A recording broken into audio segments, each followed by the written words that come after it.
और उसमें हम डीप सीक का यूज़ करेंगे, जिसमें हम एक टू डू एप्लीकेशन बनाएंगे।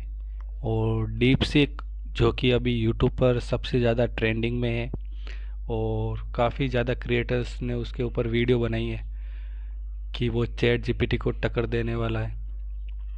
तो आज हम उसी को टेस्ट करेंगे और एक बड़ा तो नहीं, एक छोटा सा एप्लीकेशन बनाएंगे। देखते हैं कि वो छोटे प्रोजेक्ट को भी बहुत अच्छे से हैंडल करता है क्या। क्या हम बिना किसी एरर के साथ उस प्रोजेक्ट को रन करके देख सकते हैं क्या। तो हम एक टू डू एप्लीकेशन बनाएंगे और उसका यूआई डिज़ाइन जो होगा ना, वो उसको मैंने गूगल से डाउनलोड कर लिया है। तो हम उसको वो यूआई डिज़ाइन वाली जो इमेज है ना, वो इसको देंगे ताकि वो हमारे लिए एक टू डू एप्लीकेशन बना सके। और आपको भी पता है कि जो हमारा डीप सीक है वो भी एक चाइनीज़ कंपनी का प्रोडक्ट है। तो चाइनीज़ कंपनी ने जो बनाया है ना, और यूएस में तो वो फिर बैन ही हो गया है। तो अभी है ना, हम देखते हैं कि हमारा जो प्रोजेक्ट है ना वो फिर कैसे क्रिएट करता है बिना किसी एरर के साथ। और उसमें हम हाई लोकल डाटाबेस का यूज़ करेंगे ताकि हम उसको वेब पर रन करके देख सकें कि हमारा डेटाबेस प्रॉपर रन होगा। और वो क्योंकि वो वेब के लिए ऑप्टिमाइज रहता है। तो हम एक टू डू एप्लीकेशन बनाते हैं और देखो उसके लिए है ना, आपको सबसे पहले डीप सीक का एक जो एंड्रॉयड का एप्लीकेशन भी आता है, एंड्रॉयड और आईओएस दोनों के लिए है। तो आप एंड्रॉयड यूज़ कर रहे हो तो फिर देखो आपको मैं अपना मोबाइल स्क्रीन दिखा रहा हूँ। तो आपको जाना है प्ले स्टोर में। मैं प्ले स्टोर यहाँ पे दिखा देता हूँ कहाँ गया।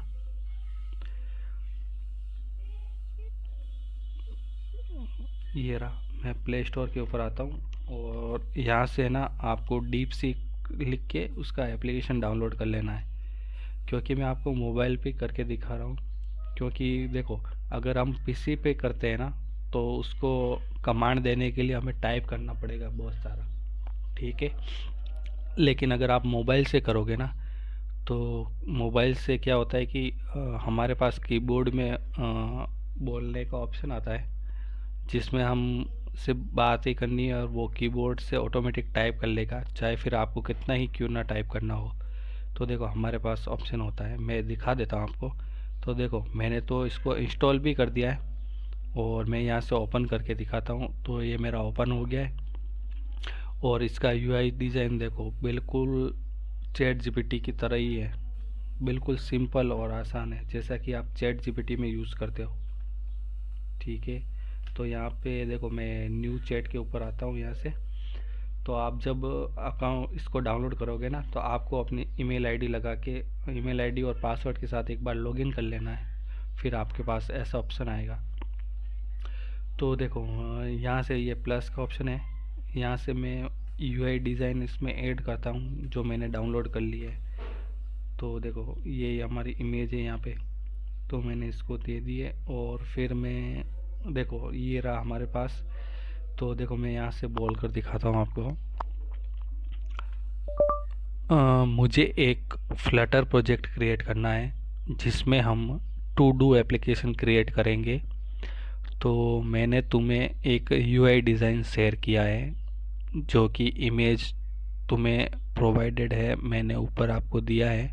उसको एनालाइज करो और हमारे प्रोजेक्ट का जो यूआई डिज़ाइन होगा उस इमेज के अकॉर्डिंग होगा।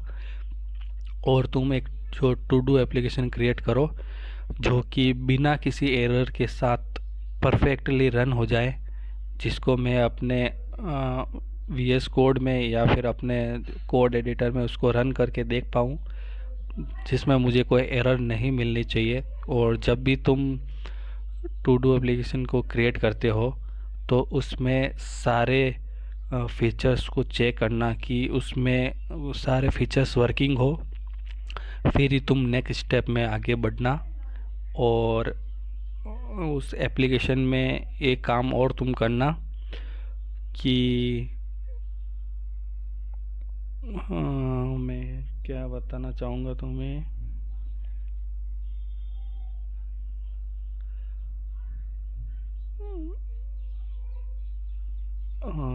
देखो मैं और क्या पूछना चाहता था, मैं यहाँ पे आ जाता हूँ, एक बार वापस देख लेता हूँ। यूआई डिज़ाइन है उसके पास, रन करने के लिए भी ठीक है।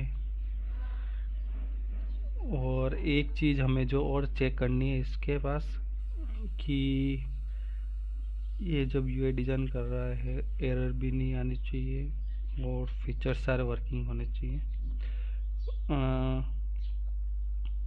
हाँ, और एक बात और पूछते हैं। हाँ, और एक बात और है कि ये जो टू डू एप्लीकेशन होगा उसमें यूज़र टू डू को ऐड कर सकता है, अपडेट कर सकता है, डिलीट कर सकता है। ये तीनों फंक्शनलिटी ऐड कर दो, और एक अच्छा सा ड्रॉवर मेन्यू भी ऐड कर दो, जिससे कि उस ड्रॉवर में हमारे एप्लीकेशन का नाम होगा। तो मैं दे देता हूँ एप्लीकेशन का नाम डीप और फ्लटर, तो डीप फ्लटर कर दो, जिसको मैं रन करके देख पाऊँ। तो तुम क्रिएट करना शुरू करो। तो मैंने इतना सा इसको बता दिया है कि हमारे ऐप में क्या क्या रिक्वायरमेंट है। तो देखते हैं कि अब ये बिना एरर के साथ कैसे क्रिएट करता है। और जब हमारा प्रोजेक्ट क्रिएट हो जाएगा ना, हाँ, इसको एक बात और बोलनी है, मैं बोल के दिखाता हूँ कि हमारे एप्लीकेशन का जो कोड तुम लिख कर मुझे दो, उसका हर एक सेपरेट फाइल बनाना, और उस सेपरेट फाइल के साथ उसका फाइल का नाम भी होना चाहिए, ताकि मैं अपने VS कोड में उसको पेस्ट करके देख सकूं, अच्छे से रन कर सकूं। ठीक है, तो इतना मैंने बोल दिया। अब जब ये हमारा प्रोजेक्ट क्रिएट हो जाएगा ना कंप्लीट, तो फिर हम अपने VS कोड या एंड्रॉयड स्टूडियो में चलेंगे, और वहाँ पे मैं आपको रन करके दिखाऊंगा कि क्या ये बिना एरर के साथ हमारी एप्लीकेशन क्रिएट कर सकता है क्या। क्योंकि मैंने इसको बहुत छोटी सी एप्लीकेशन दी है, टू डू एप्लीकेशन बनाना इतना कोई हार्ड वाला काम नहीं है, लेकिन क्या ये हमारे UI डिज़ाइन को समझता है क्या। फिर हम देखेंगे तो एक बड़ा प्रोजेक्ट भी बनाएंगे, लेकिन फ़िलहाल के लिए टेस्ट करना है ना हमें। तो यहाँ पे फिर मैंने छोटा एप्लीकेशन ही दिया इसको। तो यहाँ पे मैं देखो रन करने के बाद मैं बोलता हूँ इसको, तो यहाँ पे मैंने एंटर कर दिया है, और अभी ये थोड़ा सोचेगा। तो इसने सोचना शुरू कर दिया है कि उसे क्या करना है। ठीक है ना, तो अभी थोड़ा सा हमें वेट करना है जब तक कि ये थोड़ा सोच रहा है कि इसको कैसे फिर क्या करना है।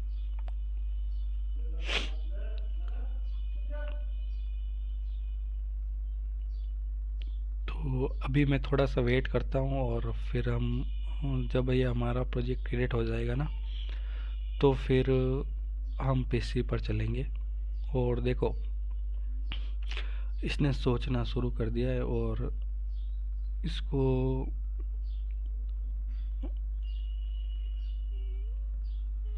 टू डू एप्लीकेशन में इसने और क्या ऐड किया है। अच्छा, ये सोच रहा है कि इस प्रोजेक्ट को कैसे क्रिएट करना। तो देखो इसको डीप सीक जो है ना, आप यूज कर सकते हो, अभी ट्रेंडिंग में भी है, और UI डिज़ाइन भी बिल्कुल चैट GPT जैसा ही है। तो अगर आपको इसका ऐप डाउनलोड करना है ना, तो वो भी कर सकते हो।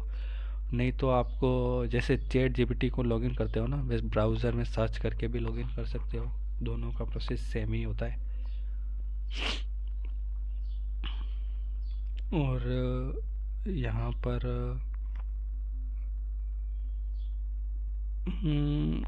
देखो यहाँ पर कितना अच्छा ऑप्शन है हमारे पास। देखो इसने सोचने में कितना टाइम लिया है, यहाँ पर दिखा भी रहा है। जबकि चैट GPT में हमारे पास इतना सब कुछ नहीं होता है कि उसने क्या क्या सोचा है इस प्रोजेक्ट को बनाने के लिए। और हमारा प्रोजेक्ट के जो जो डाटाबेस हमें यूज होने चाहिए वो यहाँ पे मिल गए हैं। लेकिन इसने डाटाबेस को SQLite यूज़ किया है, जबकि हमने, अच्छा, तो इसको बताना पड़ेगा। देखो इसने डाटाबेस को SQLite यूज़ किया है, लेकिन हमें तो हाइव के साथ करना है ना, तो हम इससे फिर से चेंज करवाते हैं। तो चलो एक बार इसको क्रिएट कर देते हैं इसमें ही, फिर हम इसका डाटाबेस चेंज करेंगे। क्योंकि देखो SQLite जो डाटाबेस होता है ना, वो मोबाइल के साथ काम करता है।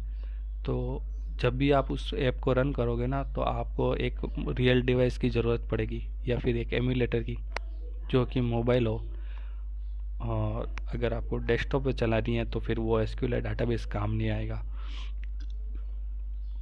ठीक है ना। तो एसक्यूएल के साथ इसने किया है ना, लेकिन हमें तो अपने पीसी में रन करके देखना है। तो फिर हम इसको ऐसे ना करके हम डीपसीक का हाइव डाटाबेस का यूज़ करेंगे, जो डेस्कटॉप के लिए ऑप्टिमाइज है, ठीक है। तो इसने कोड तो लिख दिया है, लेकिन अभी हम इसको थोड़ा सा चेंज करवाते हैं, ठीक है। तो एक बार ये मुझे कंप्लीट टास्क दे दे, चलो हो गया। तो मैं वापस आता हूँ इसके पास और मैं इसको बोलता हूँ कि पूरे ऐप में जो तुमने डाटाबेस यूज़ किया ना, वो यूज़ किया है एसक्यूएलाइट, लेकिन मुझे वो नहीं चाहिए।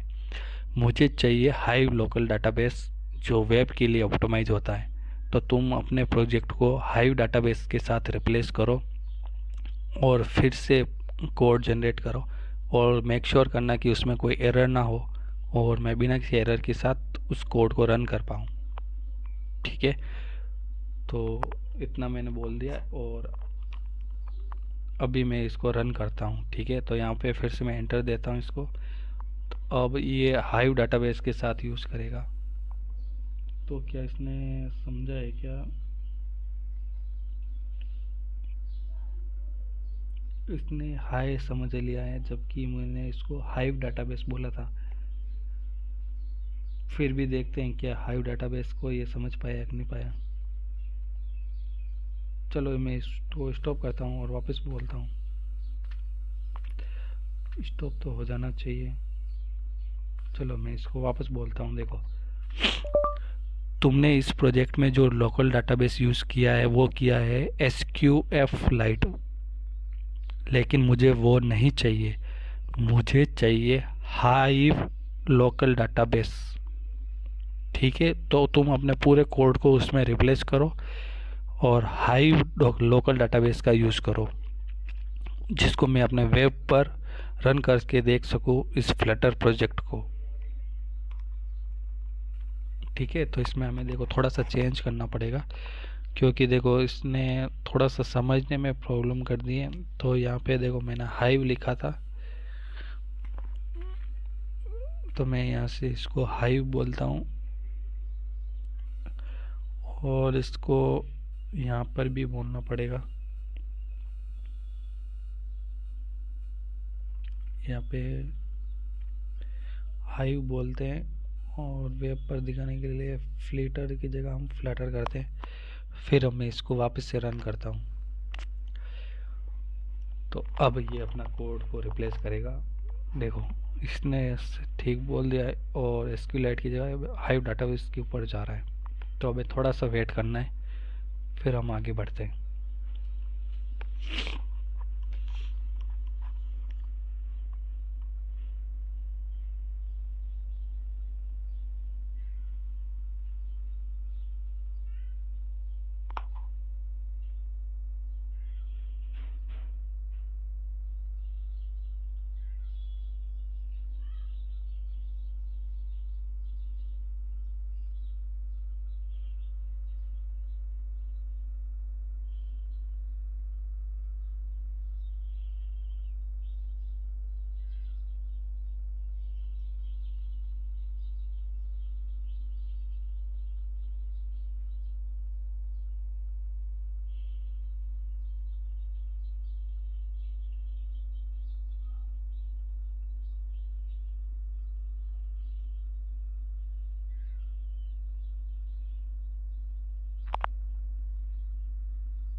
तो चलो देखो इसने हमारा कोड पूरा कंप्लीट लिख लिया है और हमें अब बस पीसी पे जाकर अपना प्रोजेक्ट को सेटअप करना है, ठीक है।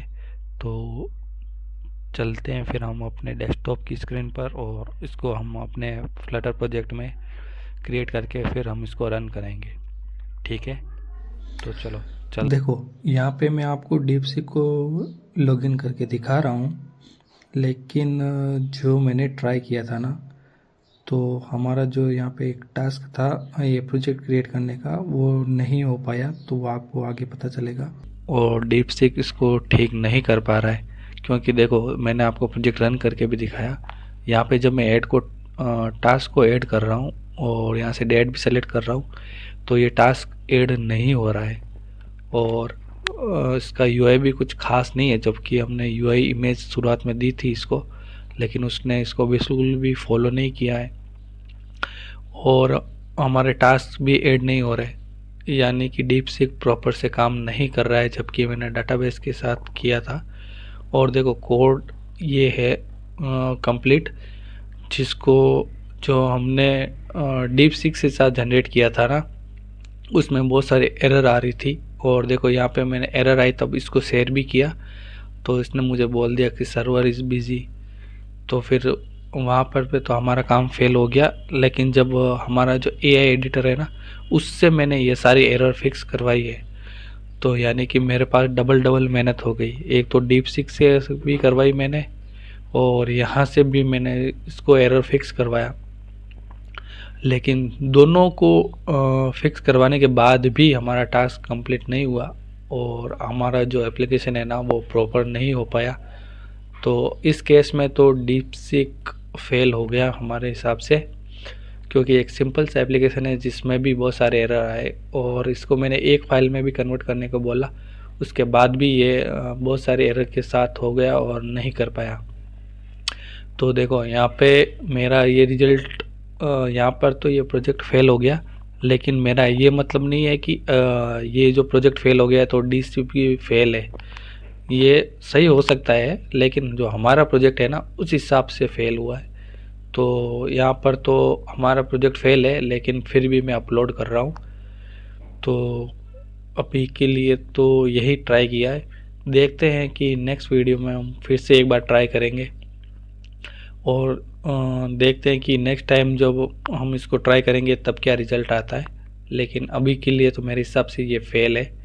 तो यहाँ पर के हिसाब से तो बस इतना ही है कि फेल होने के बाद भी मैं वीडियो अपलोड कर रहा हूँ।